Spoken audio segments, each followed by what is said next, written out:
ഇതൊക്കെയാണ് എന്റെ പണി. ഹായ് ഗൈസ്, ഇന്ന് ഞങ്ങൾക്ക് കാണിച്ചു തരാം എന്താണ് എന്റെ ഇവിടുത്തെ പണി, എന്തൊക്കെയാണ് എന്റെ ഇവിടുത്തെ റെസ്പോൺസിബിലിറ്റീസ്, എന്തൊക്കെയാണ് ഞാൻ ഇവിടെ ചെയ്യേണ്ടത് എന്നൊക്കെ ഉള്ളത്. ഈ ഫ്രീസറിന്റെ ഉള്ളിൽ കയറി വരുമ്പോ തന്നെ നമ്മളെ പണിയെടുക്കാനുള്ള മുടക്കം കുറെ ബക്കറ്റ് വെള്ളം ഫുള്ള് നിറച്ചു വെച്ചുക്കും. പിന്നെ ഈ പൂകളൊക്കെ അങ്ങോട്ടും ഇങ്ങോട്ടും അലങ്കോലാക്കി വെച്ചു. ഈ പൂകളൊക്കെ വേറെ വേറെ വെറൈറ്റികളാണ്. Red and white mix, pink, hot pink എന്ന് പറഞ്ഞിട്ട് പല പല കളറുകൾ. അതിൽ തന്നെ 20 സ്റ്റെം 30 സ്റ്റെം എന്നൊക്കെ പറഞ്ഞു. ഈ സെക്ഷൻ മൊത്തം റെഡി ബൊക്കെയാണ്. അവിടെ അങ്ങോട്ട് റെഡി ആക്കി കഴിയുമ്പോൾ അപ്പുറത്ത് മെയിൻ ഫ്രീസർ.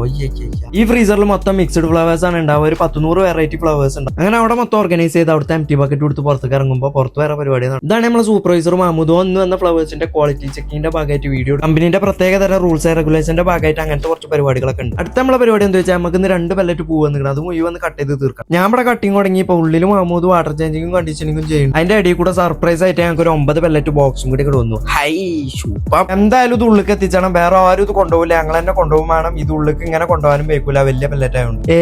4 പെല്ലറ്റ് ഉള്ളിലാണ് കൊണ്ടുവച്ചു. ബാക്കി 5 അവിടെ ഒതുക്കി അങ്ങോട്ട് വെച്ചു. അടുത്ത പരിപാടി ഡാമേജ് റെക്കോർഡിംഗ് ആണ്. അതും കഴിഞ്ഞ് നമുക്ക് ഇവിടെ മൊത്തം ക്ലീൻ ചെയ്യണം. അതും കഴിഞ്ഞു ഞാൻ ടേബിൾമ കാണുന്ന പെട്ടികൾ പൊളിച്ചണ കാണുന്ന പെല്ലറ്റുകളെ കൊതിക്കുക. കഴിഞ്ഞിട്ടില്ല ഉള്ളില് അവസാന പരിപാടി ഫ്രീസർ മൊത്തം ഡീപ് ക്ലീനിങ്. നിസ്സാരം അല്ലേ? എന്താ നിങ്ങളെ അഭിപ്രായം? ഇന്നത്തിൽ കുറച്ച് ബാക്കി വന്ന ഫ്ലവേഴ്സ് ആട്ടോ. 1.5 മണിക്കൂർ കൊണ്ട് ഒരു മനുഷ്യന് ഇത്ര കല ചെയ്യാൻ വെക്കുള്ളൂ. അങ്ങനെ അതാണ് കഴിഞ്ഞു.